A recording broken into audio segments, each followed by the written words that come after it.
the same in music.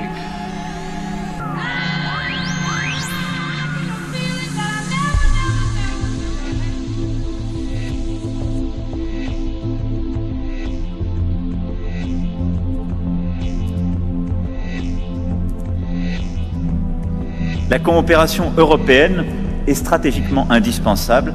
Elle est également crédible sur le plan opérationnel et elle est économiquement rentable.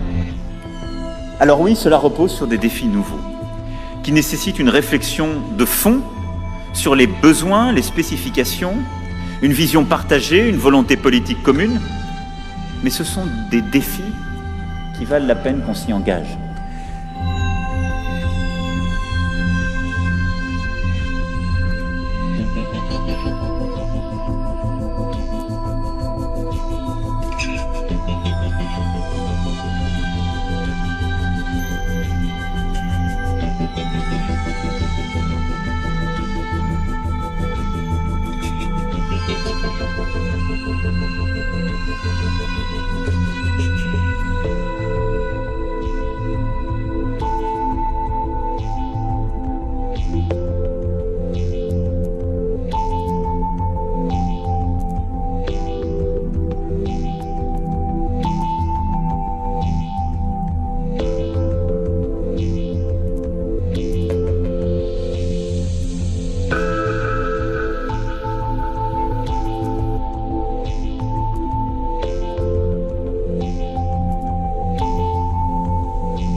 Cette ambition européenne, ça n'est pas réduire nos propres capacités. La LPM dit tout le contraire. C'est tout en sachant nos ambitions, en investissant, en nous développant, faire encore davantage et utiliser l'Europe comme un relais et un levier. Faire plus vite, plus fort, accroître notre capacité au regard de nos principaux défis par et à travers l'Europe. C'est ainsi que, grâce à la coopération structurée permanente, la mise en place du Fonds européen de défense, nous avons, durant les 18 derniers mois, marqué des avancées historiques en la matière. Nous avons, avec l'Allemagne, tracé aussi la route pour des programmes structurants communs, dès le 13 juillet 2017, avec là aussi des avancées dont beaucoup doutaient lorsque nous avons signé ces textes. Qu'il s'agisse du char ou de l'avion de combat du futur, nous avons beaucoup avancé. Et je veux ici saluer l'engagement des responsables industriels et de la DGA sur ce dernier sujet. Rien n'était gagné, rien n'était écrit. Mais je crois que chacun a acquis des convictions fortes et a surtout fait la démonstration que ces projets avaient un sens. Il conviendra aussi, en 2019, de développer encore la coopération opérationnelle. C'est dans cet esprit que j'ai proposé à tous les pays européens de rapprocher leur vision stratégique, de rapprocher leur culture d'armée par des mesures pragmatiques dans le cadre de l'initiative européenne d'intervention. Celle-ci a été lancée en juin dernier. Elle a pu se voir opposer initialement, là aussi, un certain scepticisme. C'est normal, il accompagne toutes les bonnes idées nouvelles. Mais nous avançons. Et ce scepticisme a laissé place au succès, et même à l'engouement, si l'on en juge par le nombre de pays qui souhaitent désormais y adhérer. La voie que j'avais tracée à l'automne 2017 à la Sorbonne, doter l'Europe d'une force commune d'intervention, d'un budget de défense commun et d'une doctrine commune pour agir, est donc loin d'être une chimère lointaine. Je suis convaincu que cet objectif est atteignable à court moyen terme. Je suis même convaincu que le cours de notre histoire contemporaine poussera tous ceux qui doutent encore un peu à accélérer le pas. J'ai, vous le savez, utilisé l'expression forte d'une armée européenne. C'était à dessein, car c'est une image compréhensible par tous.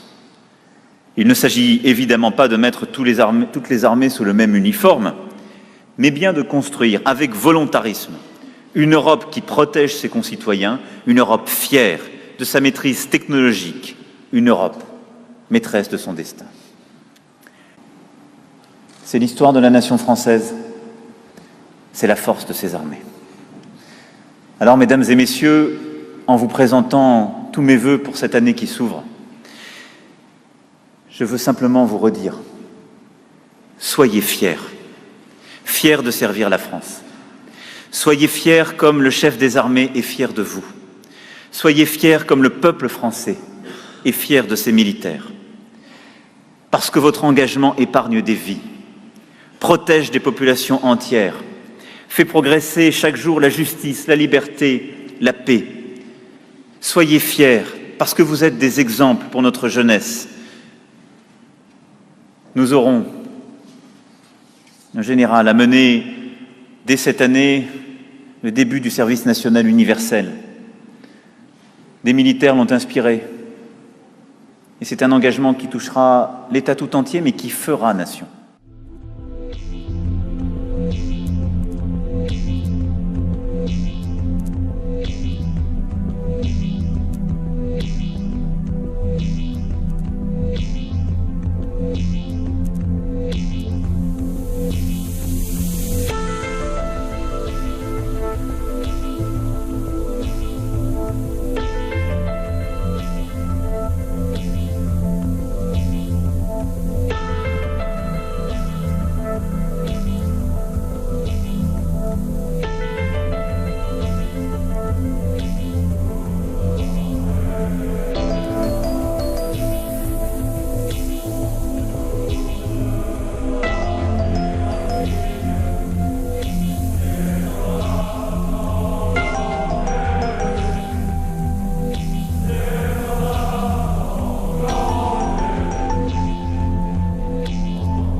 même fierté que nous véhiculerons pour toute notre jeunesse.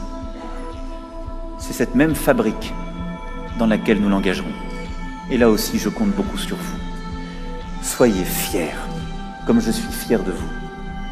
Parce qu'il n'y a rien de plus noble que de servir son pays, son avenir. Et qu'il n'y a rien de plus fort, de plus noble que de se battre pour les valeurs universelles de la France. Ces valeurs universelles qu'elle défend depuis si longtemps. Soyez fiers. Et merci. Vous avez toute ma confiance et tous mes vœux. Vive la République et vive la France.